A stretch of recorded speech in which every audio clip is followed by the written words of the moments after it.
So, Shallow Regrets, a button shy game designed by Judson Cohen, and the artist is Judson Cohen as well. So, this is the quicker, easier, shorter cousin of a game called Deep Regrets that I have not played before, but I saw it at PAX and was like, oh, that looks interesting. This also reminds me of a video game that I 100%ed on Steam that I haven't done that in a long time. It's called Dredge, where you are a fisherman out fishing up fish, but some of them are like these weird abominations, like a kelpie or a kraken, and all these different things. So you have these pools, and the pools will have certain numbers on it, and that's based like the difficulty rating of it. So you're trying to have the number of hooks, like Adam was showing in the bottom. So that's the 1 to 2. So those are going to be the easier ones to catch. And you flip over 2 cards, decide which one you're going to try and catch. And some of them don't need any hooks to catch. Some of them need 1 or 2, and some of the easier ones will give you the hooks to catch later on, and they're worth a certain amount of points. They will also have powers, and because Hasbro and Magic the Gathering and Wizards have copyrighted tap, I think they call it like exhaust or something, but you're effectively tapping. I mean, yep. I don't think they can say if they want, they can have the like 37 cents we have in our joint accounts. We have money in our account? Yeah, right.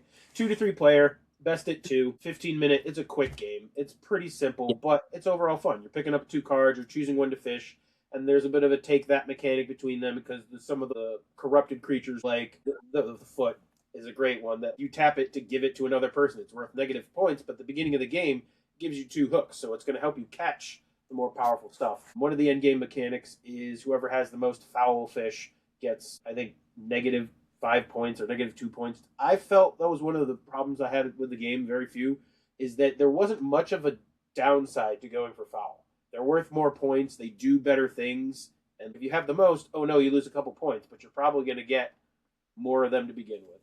And there's just really fun artwork.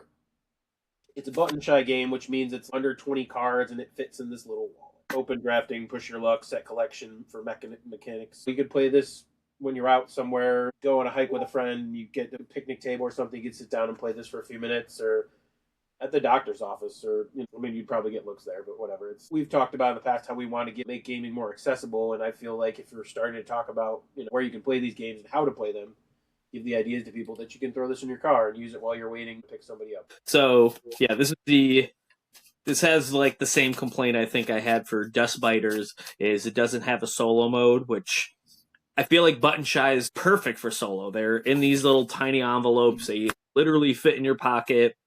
I think their requirement is 18 cards or less to make one of their games. And again, I know there's expansions for it and everything like that, but this doesn't have a solo mode, but I get why it doesn't, because there's no take that if you're playing against yourself and things like that. But I do really like this game, and this is perfect, like you said, to fit in your pocket.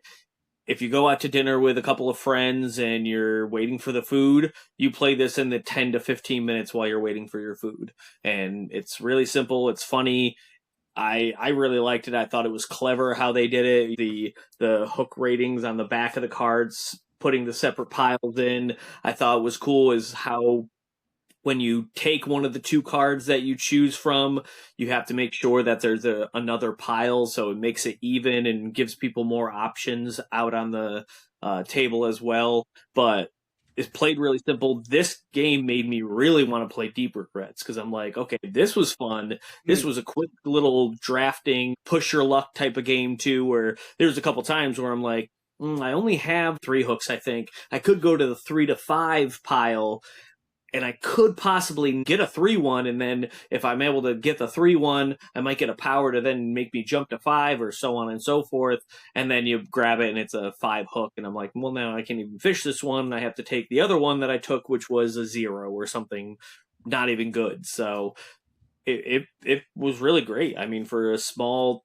I think it's 2 to 3 player game, makes me definitely want to try out Deep Regret.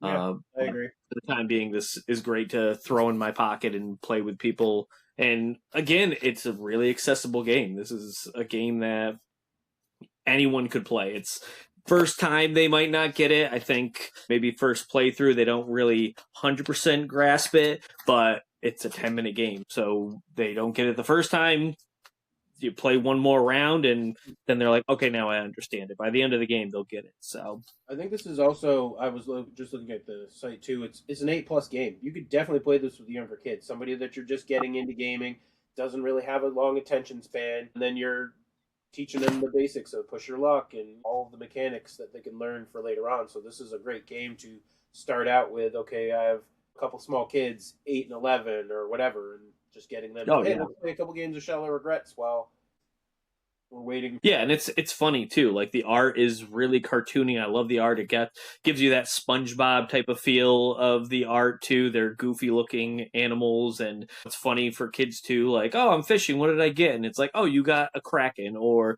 you got this sea creature Atlantis guy that's Squid Man or something. So it was a fun game. And again, push your luck too on the aspect of, like you said, do you go all foul and then take the hit on the loss of points, but because you went so heavy into it, it doesn't really hurt you because they're worth so many points. I think that's the big thing that may be an iffy part of the game, where if you're going to go heavy into it, but if someone else is going heavy into it, it might be hard to do the same thing, because if you dabble in it, that's where you might screw yourself over and lose some points. So there is a couple of yeah, to it as well, so we'll have to look into those in the future. Oh, nice. But yeah, it's a buy for me. I mean, all the Button Shy games I think are like $15 right now, and then I think they have a deal. If you buy 5 of them, they then become $10 each or whatever, because then they can save on shipping or however it works. But I know anytime they're at a convention, it's $10 when you go up to their convention. And I know they're around here somewhere. Somewhere they have a brick and mortar store too. But yeah, I would buy this. This is I love Button Shy games. Like, Yeah, probably definitely a buy for me as well. Again, I wish it was a solo game, but somebody's got to have created it out there. We could come up with yeah. But Maybe yeah, they have an expansion. Maybe they have an expansion that turns it solo and adds a few cars to do that. But either way, yeah.